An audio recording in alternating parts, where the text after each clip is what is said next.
মেঘ বিমোহিত নয়নে মুন্নি আপুর মুখের পানে চেয়ে আছে। রূপকথার গল্পের মুগ্ধতায় ডুবে নিজের মাথা ব্যথার কথা বেমালুম ভুলে গেছে। যেখানে 2 বছরের প্রণয়ের পূর্ণতা পেতে আবিরের মুখ থেকে ভালোবাসি শুনতে মেঘ উন্মাদ হয়ে উঠেছিল, সেখানে আবির 15 বছর যাবৎ পাগলের মতো একতরফা ভালোবেসে গেছে। এটা ভেবে আঁতকে উঠেছে মেঘ। ছোটবেলার এত এত স্মৃতির ভিড়ে মেঘের মনে আবিরের স্মৃতি খুব কমই আছে। আবিরকে নিয়ে অতীত ভাবতে গেলে মেঘের সর্বপ্রথম মনে পড়ে জয়ের কারণে থাপ্পড় খাওয়ার ঘটনা, যেখান থেকে আবিরের প্রতি ঘৃণা আর বিরক্তি জন্মেছিল, যার দরুন এক বাসায় থেকেও আবিরের সাথে 2 বছর একটা সামান্যতম কথাও বলেনি। এমনকি আবির চলে যাবার পর 7 বছরে একবার হ্যালো পর্যন্ত বলেনি। অথচ আজ সেই কথাগুলো মনে করে আনমনে হেসে ফেলল। ভেতরে ভেতরে নিজের প্রতি বেশ ক্ষুব্ধ হচ্ছে। যেখানে এমপির মেয়ের 2-4টা কমেন্ট সহ্য করতে পারেনি, আবিরের অনুমতি না নিয়ে ব্লক করে দিয়েছিল। মালার 2 দিনের আলগা ভালোবাসা সহ্য করতে পারেনি, সেখানে জয়ের সাথে বন্ধুত্বের কারণে আবিরের থাপ্পড় মারাটা মেঘের কাছে আজ অযৌক্তিক মনে হচ্ছে। মুন্নি আপু আনমনে হেসে বললেন, জানো মেঘ, তোমাকে যতবার আমি মেহেদি পরিয়ে দিই ঠিক ততবারই সাজ্জাদের কথা মনে পড়ে। হয়তো নাম খেয়াল ছিল না, কিন্তু বাসার সামনে দাঁড়িয়ে থাকা পিচ্চি ছেলেটার মুখটা সব সময় ভাসত। অনেকবার তোমাকে জিজ্ঞেস করতে চেয়েছি, কিন্তু সাজ্জাদের নিষেধ অমান্য করে জিজ্ঞেস করার সাহস করে উঠতে পারিনি। কাল যেহেতু তোমাদের বিয়ে, তাই আজ নিশ্চিন্ত মনে কথাগুলো বলতে পারছি। মেঘ, তুমি খুব ভাগ্যবতী যে সাজ্জাদের মতো একজন জীবন সঙ্গী পেতে যাচ্ছ। বড় বোন হিসাবে সাজেশন দিচ্ছি, যাই হই দেখ না কেন সবসময় ওর পাশে থেকো। মেঘ সদাশয় হেসে উত্তর দিল, ইনশাল্লাহ আপু, আমি অমৃত ওনার পাশে থাকবো, একদম ওনার লক্ষ্মী বউ হয়ে। মুন্নি আপু নিঃশব্দে হেসে মেহেদি পড়াতে ব্যস্ত হয়ে গেছেন। এর মধ্যে আবির ভিডিও কল দিয়েছে। মেঘ কল রিসিভ করে স্পষ্ট চোখে তাকালো। মুগ্ধতায় মেঘের 2 চোখ চিকচিক করছে, ঠোঁটে লেগে আছে নিকষিত হাসি। মেঘের কোমল প্রাণ হৃদয়ের প্রাণোচ্ছল হাসিতে আবির বরাবরের মতো মোহিত হলো। বুকের ভেতরটা নিখাত ভালো লাগায় ছেয়ে গেছে। আবিরের হৃদয়ের গহীনে চলমান উত্থাল ঢেউ সামলে অনুষ্ঠ কণ্ঠে প্রশ্ন করলো, মাথা ব্যথা কমেছে? কিছুটা। মেহেদি দেওয়া শেষ, 1 হাত বাকি। আবির কিছুটা ততষ্ট হয়ে জানতে চাইল, নাম লিখেনি তো? না। আবির মৃদু হেসে বলল, আচ্ছা, নাম কিন্তু আমি এসে লিখব। কালকের জন্য 2টা শাড়ি পছন্দ করেছি, কোনটা নিব বল? মেঘ ঠোঁট বেঁকিয়ে শক্ত কণ্ঠে বলল, আপনার যেটা ভালো লাগে সেটাই নিন। আমার তো 2টাই ভালো লাগছে। আমি ভেবেছিলাম 2টাই নিয়ে নিব, কিন্তু সাকিব বলতেছে বিয়ের শাড়ি নাকি একটাই নিতে হয়, এই জন্য কনফিউশনে পড়ে গেছি। মেঘ ভুরুগুটিয়ে ধীর কণ্ঠে জানতে চাইল, আপনি আবার কবে থেকে কুসংস্কার মানতে শুরু করেছেন? তোর সাথে মিশতে মিশতে আমিও কেমন যেন হয়ে যাচ্ছি। কথায় আছে না, সঙ্গদোষে লোহা ভাসে। মেঘ ক্ষুদ্র চোখে তাকিয়ে আস্তে করে বলল, দেখান শাড়ি। আবির ক্যামেরা ঘুরিয়ে শাড়ি দেখাচ্ছে। মুন্নি আপুর 1 হাতে মেহেদি দেওয়া শেষ। এর মধ্যে আকলেমা এসে খাওয়ার জন্য ডেকে নিয়ে গেছেন। এই সুযোগে মেঘ ঝটপট বিয়ের শাড়ি, বউ ভাতের লেহেঙ্গা পছন্দ করে দিয়েছে। মুন্নি আপু খাওয়া শেষ করে আসতেই মেঘ কল কেটে আর 1 হাত বাড়ালো। 2 হাতে মেহেদি দেওয়া শেষে মুন্নি আপু চলে গেছেন। আসিফ আর আরিফ ওনাকে বাসা পর্যন্ত পৌঁছে দিয়ে আসছে। মিমের রুমে মেহেদি দেওয়ার ধুম লেগেছে। বন্যা অল্প স্বল্প মেহেদি দিতে পারে, তাই যত পিচ্চি ছিল সবাইকে এক নাগাড়ে মেহেদি দিয়ে দিচ্ছে। মিমকেও বন্যা মেহেদি দিয়ে দিয়েছে। জান্নাত সহ ওর 2-3 জন মেহেদি আর্টিস্ট ফ্রেন্ড আসছে, যারা রিয়া, সোনিয়া আরও কয়েকজনকে মেহেদি দিয়ে দিচ্ছে। বন্যা মেহেদি দেওয়ার ফাঁকে একবার মেঘের রুমে এসে দেখে গেছে, তখনও মেঘের মেহেদি দেওয়া শেষ হয়নি। মেঘের মেহেদি দেওয়া শেষ অনেকক্ষণ হলো। 1 হাত পুরোপুরি শুকালেও অন্য হাত এখনও শুকায়নি। কথার কথা মানুষজন বলে, মেহেদির রং যত গাঢ় হয় জামাই তত নাকি বেশি ভালোবাসে। এছাড়া মুন্নি আপুও বলেছেন, মেহেদি যত বেশি সময় রাখবে রং তত বেশি গাঢ় হবে। এই জন্য মেঘ চিন্তা করেছে আজ সারা রাতেও মেহেদি তুলবে না। মেঘ বেলকনিতে দাঁড়িয়ে আপন মনে ভাবছে, আবিরের দেশে ফেরা, প্রথম দেখা, গান গাওয়া, বাইকে ওঠা, কাশবনে যাওয়া, আবিরের জন্মদিন পালন করা, মাইসা আপুর বিয়ে, নিউ ইয়ার, ভ্যালেন্টাইন সহ প্রতিটা ঘটনায় মেঘের চোখে স্পষ্ট ভাসছে। সেই সাথে বারবার মনে তোলপাড় চালাচ্ছে মুন্নিয়াপুর বলা রাজপুত্র আর রাজকন্যার কাহিনীটা। একটা মানুষের ভালোবাসা ঠিক কতটা নিখুঁত হলে ছোট বয়স থেকে এত বিচক্ষণ চিন্তা ভাবনা করতে পারে। এর মধ্যে আবির তানবিরা শপিং শেষ করে বাসায় আসছে। আবির গেট দিয়ে ঢুকে নিচ থেকে কিছু সময়ের জন্য মেঘের দিকে তাকিয়ে রইল। আলোকসজ্জার লাল নীল সবুজ হলুদ বেগুনি রঙের আলোতে মেঘের মায়াবী আদুলখানাও বারংবার রং পাল্টাচ্ছে। তাই দেখে আবির খেয়ে হারালো। তানভীর ডাকতেই মনোযোগ সরে গেছে, সঙ্গে সঙ্গে বাড়ির ভেতরে ঢুকলো। ড্রয়িং রুমে বিয়ের কেনাকাটা দেখতে সবাই হুমড়ি খেয়ে পড়েছে। বন্যা জান্নাত মিমরাও ওপর থেকে ছুটে আসছে, কিন্তু মেঘের কোনো হদিশ নেই। মালেয়া খান প্রশ্ন করলেন, মেঘ কোথায়? যার জিনিসপত্র তারই হদিস নেই। এই মিম, মেঘকে ডেকে নিয়ে আয়। আবির তৎক্ষণাৎ বলে উঠল, আমি যাচ্ছি। এত এত মুরব্বীদের ভিড়ে আবিরের অনাকাঙ্ক্ষিত কথা শুনে মালেহা খান কপাল কুঁচকালেন। আবির কারো উত্তরের প্রতীক্ষা না করে দ্রুত পায়ে সিঁড়ি দিয়ে উঠছে। মেঘের মামিরা সহ আরও অনেকেই সেদিকে তাকিয়ে আছে। মালেহা খান তানবীরের দিকে তাকিয়ে চোখ রাঙালেন। তানবীর সঙ্গে সঙ্গে বলল, এই যে বিয়ের শাড়ি খুলছি, সবাই শাড়ি দেখুন। এদিকে আবির মেঘের রুমে ঢুকে সরাসরি বেলকনিতে আসছে। আবিরের পায়ের শব্দেও মেঘের কোনো প্রতিক্রিয়া দেখা গেল না। আবির আচমকা মেঘকে পেছন থেকে জড়িয়ে ধরল। মেঘের পরনের জলপাই রঙের শাড়ির পাড় বিদীর্ণ করে আবিরের শক্তপোক্ত হাত মেঘের নিভাজ উদর আঁকড়ে ধরেছে। অন্য হাতে কানের পাশে চুলগুলো সরিয়ে ঘাড়ে মাথা রাখল। আকস্মিক ঘটনায় মেঘ ভীতিগ্রস্ত হয়ে ঘাড় ঘোরালো। আবিরের উপস্থিতি টের পেয়ে পুনরায় মাথা সোজা করে ফেলেছে। আবিরের গাঢ় নিঃশ্বাস মেঘের ঘাড়ে পড়ছে। আবির মেঘের মসৃণ গলায় মৃদু চুমু খেয়ে অন্তত নমনীয় কণ্ঠে বলল, আড়াল থেকে অপেক্ষার দিন তোর ফুরিয়ে আসছে। এখন সদর দরজায় দাঁড়িয়ে আমার জন্য অপেক্ষা করার অনুমতি পেয়ে যাচ্ছিস। আবির শ্বাস ছেড়ে পুনরায় বলতে শুরু করলো, গত 2 বছর তোকে দেখেও না দেখার মতো চলেছি। কথায় কথায় রাগ দেখেছি, তোর অনুভূতি উপলব্ধি করার চেষ্টা করিনি। সব কিছুতেই ব্যস্ততা দেখিয়ে তোকে কষ্ট দিয়েছি, কিন্তু বিশ্বাস কর, আমি এই সব কিছু করেছি তোকে হারানোর ভয়ে। আমি এখনো আতঙ্কে আছি, কালকের দিনটার পার করার অপেক্ষায় আছি। অপ্রত্যাশিত আনন্দের অন্তরালে আমার এক নভোস্থল ভয় জমে আছে। তোকে পূর্ণাঙ্গ রূপে আমার করে পাওয়ার আকাঙ্ক্ষা আমার মস্তিষ্কে স্থির হতে দিচ্ছে না। আমি তোকে বড্ড বেশি ভালোবাসি মেঘ। ছোটবেলা থেকে নিজেকে একটা কথাই সব সময় বলতাম, মেঘ আবিরের হাসির কারণ, মেঘকে কষ্ট দেওয়া ভীষণ বারণ। অথচ দেখ, গত 2 বছরে অনিচ্ছা সত্ত্বেও তোকে কতবার কষ্ট দিয়েছি, কতভাবে কাঁদিয়েছি, যার জন্য আমি নিজেকে আজও ক্ষমা করতে পারি না। গত 2 বছরে যা ঘটেছে সব ভুলে যা প্লিজ। আজ এই মুহূর্ত থেকে আমরা নতুন জীবন শুরু করতে যাচ্ছি, যেই জীবনে কেউ কাউকে ইচ্ছাকৃত কাঁদাবো না, কষ্ট দিব না। প্রতিনিয়ত নবরূপে একে অন্যের প্রেমে পড়ব, আর নতুনভাবে ভালোবাসার সূচনা হবে। তুই রাজি তো? আবির থামতেই মেঘের নাক টানার শব্দ কানে বাজলো। মেঘ ফুপিয়ে ফুপিয়ে কাঁদছে আর ঘন ঘন শ্বাস ফেলছে। আবির মেঘকে ছেড়ে আতঙ্কিত কণ্ঠে বলে উঠল, এই মেঘ, কাঁদছিস কেন? আবিরের হাত থেকে মুক্তি পেতেই মেঘ আকস্মাৎ আবিরের দিকে ঘুরে আবিরকে জড়িয়ে ধরে কান্না করতে করতে বলছে, আপনিও আমাকে মাফ করে দিন প্লিজ। আমি জেনে বুঝে আপনাকে অনেক কষ্ট দিয়েছি। স্বার্থপরের মতো সবসময় শুধু নিজের দিকটাই চিন্তা করেছি। একটা বারের জন্য আপনার আবেগ, অনুভূতি, কষ্ট, খুশি নিয়ে ভাবিনি। আমি মাত্র 2 বছরে আপনাকে পেতে পাগল প্রায় হয়ে গিয়েছিলাম, অথচ আপনি 15 বছর আমার দেওয়া কষ্ট নীরবে সহ্য করে গেছেন। আপনার নিগুড় প্রেম অনুভূতির সামনে আমার 2 বছরের ভালোবাসা আজ ফিকে হয়ে গেছে। আপনাকে যে পরিমাণ আমি কষ্ট দিয়েছি, সেই কষ্ট আমি আজীবন ভালোবেসেও পরিশোধ করতে পারবো না। আমি আপনাকে ভালোবাসি, খুব বেশি ভালোবাসি, কিন্তু সেটা আপনার ভালোবাসার কেবলমাত্র 1%। আপনি আমাকে প্লিজ মাফ করে দিন। আবির মেঘকে আলতোভাবে জড়িয়ে ধরে মৃদু স্বরে বলল, আপু সব বলে দিয়েছে তোকে? হ্যাঁ, এই জন্যই বলি, মেয়েদের পেটে আসলে কোনো কথা থাকে না। মেঘ আর কিছু বলছে না। আবিরের বুকে মুখ গুজে এক মনে কেঁদে যাচ্ছে। মেঘের চোখের পানিতে আবিরের টি শার্ট ভিজে গায়ের সঙ্গে লেপ্টে গেছে। মেঘের 2 হাত আবিরের পিঠে থাকায় মেঘের মেহেদি, রাঙা হাতের মেহেদি ডিজাইনের অল্প স্বল্প দাগ আবিরের পিঠে লেগে গেছে। মেঘকে কয়েকবার থামতে বলাতেও মেঘ যখন থামছে না, তখন আবির বাধ্য হয়ে উষ্ণ স্বরে মেঘের কানে কানে বলতে শুরু করলো, সমস্যা নেই, তোর 1% আমার 99% ভালোবাসার ফলস্বরূপ আমাদের আহিয়ার আগমন ঘটবে। তবুও তুই এভাবে কাঁদিস না প্লিজ। আহিয়ার কথা শুনে মেঘ লজ্জায় আড়ষ্ট হয়ে আবিরকে ছেড়ে দূরে সরে দাঁড়ালো। আবির তপ্ত স্বরে পুনরায় বলল, তুই বললে কাল থেকে প্ল্যানিং শুরু করি। মেঘ ফস করে বলল, না।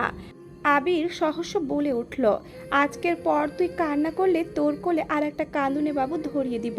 তারপর দুইজন মিলে কান্না করিস, ঠিক আছে? মেঘ লজ্জায় চিবুক নামিয়ে গলায় ঠেকিয়েছে। আবির মেঘের চোখ মুছে মেঘকে নিয়ে নিচে আসছে। ততক্ষণে তানবীর, সাকিব আর আসিফ মিলে মোটামুটি সব কিছু দেখিয়ে ফেলেছে। মেঘ আসতে মেঘকে পুনরায় দেখানো শুরু করলো। আবির স্থির দৃষ্টিতে মেঘের দিকে তাকিয়ে আছে।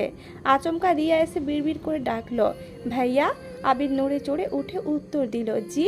ভাবি হিসেবে বলছি, আপনার বউয়ের ভালোবাসার নিশান আপনার পিঠে লেগে আছে।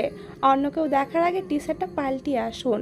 আবির চোখ নামিয়ে ভীরু হেসে চটজলদি ওপরে চলে গেছে। মেঘ সব জিনিসপত্র মোটামুটিভাবে দেখে নিয়েছে। অল্প স্বল্প মাথা ব্যথা নিয়ে আবার কান্না করায় মেঘের মাথা ব্যথা বাড়তে শুরু করেছে। ঘুমে চোখ টানছে। মেঘ তড়িঘড়ি করে ঘুমাতে চলে গেছে। আবির ফ্রেশ হয়ে টি শার্ট পাল্টিয়ে যেতে যেতে শুনে মেঘ ঘুমিয়ে পড়েছে। মিম, আইরিন আর বন্যা মেঘের রুমের সামনে দাঁড়িয়ে গল্প করছে। আবির ভেতরে যেতে চাইলে ওরা শক্ত কণ্ঠে বাধা দেয়। আবির নির্বাক চোখে তাকিয়ে ভাবছে, কারণ তখনও মেঘের হাতে নিজের নাম লেখা বাকি। মিম আর আইরিন আবিরকে কোনোভাবেই রুমে ঢুকতে দিবে না। তাদের শর্ত একটাই, আবির যদি মেঘের হাতে নিজের নাম লিখে তাহলে আবিরের হাতেও তারা মেঘের নাম লিখে দিবে। আবিরের মেহেদি দেওয়ার কোনো ইচ্ছে ছিল না, কিন্তু মেঘের হাতে নাম লিখতে হবে শুধুমাত্র সেই কারণে তাদের শর্ত মেনে নিয়েছে। আবির ঘুমন্ত মেঘের দুই হাতে অতি সন্তর্পণে নিজের নাম লিখে দিয়েছে। তারপরেও আইরিন আর বন্যা আবিরের দুই হাতে মেঘের নাম লিখতে শুরু করেছে। বিছানায় মেঘ ঘুমাচ্ছে, তাই ওরা সবাই ফ্লোরে চাদর বিছিয়ে বসেছে। তানবীর আবিরের রুমে যাচ্ছিল। আচমকা মেঘের রুম থেকে আবিরের কণ্ঠস্বর শুনে থমকে দাঁড়ালো। দরজা থেকে উকি দিয়ে বলল, আমি কি আসতে পারি? আইরিন বন্যার দিকে এক পলক তাকিয়ে হেসে বলল, কাউকে না জ্বালালে আসতে পারো। তানবীর ভেতরে ঢুকে আইরিনের মাথায় একটা গাঁটটা দিল। আবিরের হাতের দিকে তাকিয়ে উদাস ভঙ্গিতে বলল, আজ আমার বিয়ে নয় বলে কেউ একবারের জন্য মেহেদি দিব কিনা জিজ্ঞেস করছে না। ওরা কপাল আমার। বন্যা মাথা নিচু করে মৃদু হাসলো। মিম পাশ থেকে আহ্লাদি কণ্ঠে বলল, দেখো বন্যা আপু দিয়ে দিয়েছে। তানবীর ঠোঁট বেঁকিয়ে শক্ত কণ্ঠে বলল, বুঝলাম না, যে কয়জনের হাত দেখলাম সবাই একজনেরই নাম বলছে। সেই একজন কি পুরো বাড়ির দায়িত্ব নিয়ে নিয়েছে নাকি? ঠিক আছে, দায়িত্ব যখন নিয়েছে আমাকেও দিয়ে দিতে হবে। বন্যা মাথা নিচু করে মনোযোগ দিয়ে মেহেদি দিচ্ছে। তানবীরের কথা শুনেও না শোনার মতো ভান করছে। আইরিন কপাল গুটিয়ে রাগের স্বরে বলল, তানবীর ভাইয়া, তোমাকে আগেই সাবধান করেছি, কাউকে জ্বালাতে পারবে না। তানবীর ভারী কণ্ঠে বলল, আমি কি মেহেদি দিব না? আমাকে কি মেহেদি দিয়ে দিবে না? আবির আকস্মাৎ গুরুভার কণ্ঠে বলে উঠল, এই আইরিন, তানবীরের হাতে একটা ব্যাঙের ছাতা এঁকে দে তো। আর হ্যাঁ, ছাতার নিচে একটা ব্যাঙও দিস। বন্যা, মিম, আইরিন তিনজন একসঙ্গে হেসে উঠল। তানবীর মুখ ফুলিয়ে রাগী চোখে তাকিয়ে বলল, অভদ্র জামাই, বউয়ের বড় ভাইকে যথাযথ সম্মান দেয় না। আবির শক্ত কণ্ঠে বলল, পার্সোনালি দেখা করবেন ভাইজান, আপনাকে একদম সম্মানের চূড়ায় পৌঁছায় দিব। আবিরের মেহেদি দেওয়া শেষ। আবির উঠে যেতে যেতে বন্যাকে উদ্দেশ্য করে বলল, এই অবুঝ ছেলেটাকে একটু মেহেদি দিয়ে দিও। আবিরের কথাটা বলতে দেরি হলেও তানবীরের হাত বাড়াতে দেরি হলো না। বন্যা তপ্ত স্বরে জানতে চাইল, কি লিখবো? তানবীর ভাবছে। মিম পাশ থেকে বলল, ABCDE পর্যন্ত লিখে দাও। তানবীর চোখ ঘোরাতে বন্যা আবারও জিজ্ঞেস করলো, আপনার নাম লিখে দিব? হাতে কেউ নিজের নাম লিখে? তাহলে কি লিখবো? তোমার ইচ্ছে। জান্নাত আইরিনকে ডাকছে। আইরিন ওদের টাটা দিয়ে চলে গেছে। মিমের ঘুম পাচ্ছে, তাই মিমও গিয়ে মেঘের পাশে শুয়ে পড়েছে। বন্যা তানবীরের হাতে ছোটোখাটো একটা ডিজাইন করে দিচ্ছে। প্রায় শেষ দিকে তানবীর হাতের একটা অংশ দেখিয়ে মোলায়েম কণ্ঠে বলল, এখানে বি লিখে দাও। বন্যার সঙ্গে সঙ্গে ভুরু কুঁচকে স্পষ্ট দৃষ্টিতে তাকিয়ে প্রশ্ন করলো, বি কেন লিখব? আমার ইচ্ছে তাই। আমি পারবো না। কেন পারবে না? এমনি লিখতে বলেছি, লেখো। বি মানে কি? বিজি। হোয়াট? আমি খুব ব্যস্ত, তাই হাতে বিজি লিখে রাখবো। তাতে তোমার কোনো সমস্যা? ডিজাইনারের কাজ ডিজাইন করা, এত কথা বলা নয়। বন্যা একদম ছোট করে বি লিখে দিয়েছে, যাতে স্পষ্ট না ভাসে। তানবীর নিজের হাতটা ভালোভাবে দেখে আকুল কণ্ঠে বলল, বাহ, তুমি তো খুব বুদ্ধিমতী। বন্যা মনে মনে আওড়ালো, নিজের নামের অক্ষর বড় করে লিখে নিজে ফাঁসার কোনো ইচ্ছে আমার নেই। তানবীর চলে গেছে। বন্যা দরজা বন্ধ করে মেঘের পাশে গিয়ে শুয়েছে। আজ 3 ফেব্রুয়ারি, আবির মেঘের বিয়ের দিন। বিয়ে উপলক্ষে শহরের প্রথম সারির একটা কমিউনিটি সেন্টার বুকিং দেওয়া হয়েছে। সকালের খাওয়া দাওয়া শেষে আবির মেঘকে পার্লারে নিয়ে গেছে। যদিও মোজাম্মেল খান চেয়েছিলেন তানবীর যেন মেঘকে নিয়ে যায়, কিন্তু আবির সেসবে পাত্তা না দিয়ে নিজেই নিয়ে গেছে। মেঘ আজ তেমন কথা বলছে না, বারবার শুধু হাতের দিকে তাকাচ্ছে। এক হাতে বাংলায় লেখা আবিরের মেঘ, আর এক হাতে লেখা সাজ্জাদুল খান আবির। আবির যেতে যেতে মেঘকে কিছু কাজ আর দায়িত্ব বুঝিয়ে দিয়েছে। মেঘকে নামিয়ে দিয়ে বাসায় ফিরে শাওয়ার নিয়ে আবির রেডি হতে শুরু করলো। আবির কেবল শেরওয়ানিটা পরেছে, এর মধ্যে আইরিন আর মিম তাদের সাজুন নিয়ে হাজির। গতকাল রাতের মতো আজও তারা আবিরকে সাজাতে চলে আসছে। নামাজের পরপর আবিররা রওনা দিয়েছে। এক পর্যায়ে এক বাড়ির মানুষজন দুই ভাগে বিভক্ত হয়ে গেছে। মেঘকে নিয়ে মোজাম্মেল খান, হালেমা খান, মেঘের মামা বাড়ির আত্মীয় স্বজন, তানবীর, বন্যা, মিম, এমনকি ফুপিরাও কমিউনিটি সেন্টারে পৌঁছে গেছে। বিয়ের গেটে দুই পক্ষ মুখোমুখি হয়েছে। রাকিব, রাসেল, সাকিব, লিমনরা সবাই আবিরের পাশে। অন্যদিকে তানবীরের কয়েকজন বন্ধু আরিফ, আসিফ, মিম, বন্যা, আইরিন ওরা গেট আটকে দাঁড়িয়ে আছে। আইরিনদের ডিমান্ড শুনে রাকিব আবিরের দিকে তাকিয়ে মজার ছলে বলে উঠল, নিজের বউ নিজে নিবি, তাও এত ডিমান্ড? আবির পাশ ফিরে রাকিবের দিকে ক্ষুদ্র চোখে তাকিয়ে অন্তত মোলায়েম কণ্ঠে বলল, ও চাইলে হাসি মুখে জীবনটাও দিয়ে দিতে পারবো, সেখানে তাকে পাবার জন্য এই সামান্য ডিমান্ড? আর এমন কি? রাকিব তপ্ত স্বরে বলল, আবেগ ছেড়ে বিবেক দিয়ে কথা বলল, বুঝছি তুই বউ পাগল, বউয়ের জন্য যা খুশি করতে পারিস, তাই বলে যে যা বলবে তাই? ও শুধু আমার আবেগ না, আমার চিত্ত চঞ্চলের এক ফালি সুখের আভাস। হয়েছে, বুঝেছি, বজ্জাত ছেলে, তোর জন্য একটু মজাও করতে পারবো না। আবির আর চোখে তাকিয়ে মলিন হাসলো। আবির কানে কানে রাকিবকে কিছু বলতে চেয়েছে, কিন্তু রাকিব সে কথা না শুনে আবিরের থেকে কিছুটা দূরে সরে রাগী স্বরে বলতে শুরু করলো, তোর আর কোনো কথাই শুনবো না আমি। তানবীর মুচকি হেসে বলে উঠল, রাকিব ভাইয়া, তোমার যা মজা করার ইচ্ছে আমার বিয়েতে করো, তোমার বন্ধুর বিয়েতে মজা করার আশা ছেড়ে দাও। তুইও যে তোর ভাইয়ের মতো আচরণ করবি না তার কি গ্যারেন্টি আছে? শত হোক, তোদের রক্ত তো এক। আলী আহমেদ খান ভেতর থেকে হুঙ্কার দিলেন, গেট থেকে ভেতর পর্যন্ত আসতে এতক্ষণ সময় লাগে তোমাদের? আবির তৎক্ষণাৎ চোখে ইশারা দিল। রাকিব টাকা বের করেও দিতে চাচ্ছে না। আইরিন, মিম, রিয়ারা জোর জবস্তি করে নিয়েছে। আবিরকে মালা পরিয়ে সাদা গোলাপ দিয়ে ভেতরে নেওয়া হয়েছে। আলী আহমেদ খান, মোজাম্মেল খান সহ আরও কয়েকজন একসঙ্গে বসে আছেন। আবির ঢুকতে আলী আহমেদ খান ডাকলেন, আবির একটু এদিকে আসো। আবির ততষ্ট হয়ে বলল, জাস্ট 1 মিনিট আব্বু, এখনই আসছি। আবির সবাইকে ফেলে চটজলদি মেঘের সাথে দেখা করতে চলে গেছে। কম বেশি সবাই গেটের কাছে ছিল, তাই মেঘের আশেপাশে তেমন বড় কেউ নেই। আদিসহ আরও কয়েকটা পিচ্চি ছোটাছুটি করছে। আবির মেঘের কাছাকাছি এসে কোমল কণ্ঠে সালাম দিল। মেঘও মোলায়েম কণ্ঠে সালামের উত্তর দিল। আবির মেঘের সামনে এসে দুই হাঁটুতে ভর দিয়ে বসে কিছুটা ঝুঁকে ঘোমটার আড়ালে থাকা মেঘকে এক পলক দেখে নিল। আবিরের অনভিপ্রেত কাণ্ড দেখে মেঘ অলক্ষিতভাবে হেসে ফেলল। আবির মেঘের মুখের পানে গভীর মনোযোগে চেয়ে ঠোঁট কামড়ে হেসে নেক্সাক্ত কণ্ঠে বলল, একটু ভয়ে ছিলাম, তাই দেখতে আসছি, কিছু মনে করিস না, কেমন?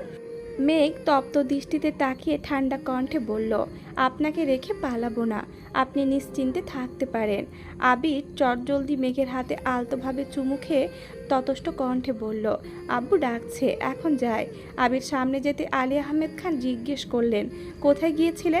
আবির মাথা নিচু করে বিড়বিড় করলো, মেঘকে দেখতে। 5 মিনিট কথা বলার জন্য ডেকেছিলাম, এটাও সহ্য হয়নি তোমার? আবির নিরুদ্বেগ ভঙ্গিতে বলল, আসলাম তো, এখন বলুন। আবিরের নিরুদ্বেগ ভাবভঙ্গি দেখে মোজাম্মেল খান ঠোঁট চেপে হাসলেন, সাথে আবিরের বড় মামাও মৃদু হাসলেন। তবে আলী আহমেদ খান ছেলের কর্মকাণ্ডে বেশ ক্ষুব্ধ। আবির 2 থেকে 4 মিনিট কথা বলে আবারও মেঘের কাছে চলে গেছে, কিন্তু ততক্ষণে মেঘের চারপাশে সবাই জড়ো হয়ে গেছে। আবিরের আব্বু রাকিব, মেঘের আব্বু তানবীর কাজীর সাথে কথা বলে সব কিছু ঠিকঠাক করছে। মেঘ আবিরের উপস্থিতিতে তাদের সম্মতি নিয়ে মৌখিকভাবে বিয়ের কাজ শেষ হয়েছে। বিয়ের যাবতীয় কাজ শেষে খাওয়া দাওয়া পর্ব শুরু হয়েছে। মেঘ, আবির, বন্যা, তানবীর, রাকিব, সাকিব সবাই একসঙ্গে বসেছে। খেতে খেতে টুকটাক খুনসুটি করছে। মিনহাজরা এসেছে অনেকক্ষণ হবে, কিন্তু মেঘের জন্য বন্যা ওদের সাথে ঠিকমতো কথা বলতে পারছে না। কিছুক্ষণ পরেই সিফাত আসছে। আলী আহমেদ খান সিফাতকে দেখে এগিয়ে গিয়ে হাসি মুখে কথা বলতে শুরু করেছেন। এদিকে মোজাম্মেল খান বেশ কিছুক্ষণ যাবৎ চিন্তিত। সিফাত কিছুটা দূরে যেতেই মোজাম্মেল খান কিছুটা চিন্তিত স্বরে ডাকলেন, ভাইজান। হ্যাঁ বল। আবির আর মেঘের বিয়ের কাজ কি শেষ? হ্যাঁ, কেন? না মানে কাবিনের কাজটা বাকি রয়ে গেল না? আলী আহমেদ খান গুরুভার কণ্ঠে বললেন, ছেলে আমার, মেয়ে তোর। সবচেয়ে বড় কথা, তারা দুজন দুজনকে মন থেকে ভালোবাসে। তুই কাবিন দিয়ে কি করবি? তারপরও যদি তোর মনে হয় তাহলে ঘরোয়াভাবে বসে সেটা সমাধান করা যাবে। আমি ওইভাবে বলতে চাইনি। আলী আহমেদ খান কপাল গুটিয়ে ধীর কণ্ঠে বললেন, বিবাহ সম্পাদনের জন্য বা বিবাহ বৈধ হওয়ার জন্য কাবিননামা অপরিহার্য না। কাবিননামা একটা আইনি বাধ্যকতা মাত্র। প্রাপ্তবয়স্ক দুজন ছেলে মেয়ে সম্মতি নিয়ে সব কিছু নিয়মকানুন মেনেই বিয়ে হয়েছে, এতে দুশ্চিন্তা করার কিছু নেই। আলী আহমেদ খান একগালে হেসে ফের বললেন, এখন খেতে চলো। মেঘার আবিরের ফটোশ্যুট চলছে। বন্যা কাছেই দাঁড়িয়ে আছে, যেন মেঘের কোনো সমস্যা হলে ঝটপট যেতে পারে। বন্যা আব্বু আম্মু ভাই আর বোন এসেছিল। খাওয়া দাওয়া করে মেঘ আবিরের সাথে কয়েকটা ছবি তুলে কিছুক্ষণ আগেই বেরিয়েছে। ওনারা চলে যাবার খানিক বাদে আচমকা তানবীর এসে বন্যার পাশ ঘেঁষে দাঁড়ালো। তানবীরকে দেখে বন্যা কিছুটা সরে যাওয়ার চেষ্টা করলো। তানবীর সহসা শীতল কণ্ঠে বলল, তারপর বলো, তুমি কবে বিয়ে করবে? বন্যা ভুরু কুচকে বলে উঠল, মানে বিয়ে করবে না? আগে আপুর বিয়ে হোক, তারপর ভেবে দেখব। তানবীর মনমরা হয়ে বলল, ও। বন্যা ভনিতা ছাড়াই প্রশ্ন করলো, কেন বলুন তো? তোমার বেস্ট ফ্রেন্ডের বিয়ে হয়ে যাচ্ছে, তোমার খারাপ লাগছে না? খারাপ কেন লাগবে? মেঘ তার প্রিয় মানুষকে বিয়ে করতে পেরেছে, এতে আমি খুব খুশি। তোমার প্রিয় বলতেই মোজাম্মেল খান দূর থেকে উচ্চস্বরে ডাকলেন। তানবীর ভয়ে আঁতকে ওঠে। ও বাবা বলে তড়িৎ বেগে বন্যার পাশ থেকে সরে গেছে। বন্যা উদ্বেগহীন চোখে তাকিয়ে আনমনে হাসল। বাহিরের তানবীর যতই রাগী ভাব নিয়ে থাকুক না কেন, বাসার ভেতরে সে আপাদ মস্তক ভীতু একটা ছেলে। মিম টেবিলে মাথা রেখে মুগ্ধ চোখে চেয়ে আবির আর মেঘকে দেখছে।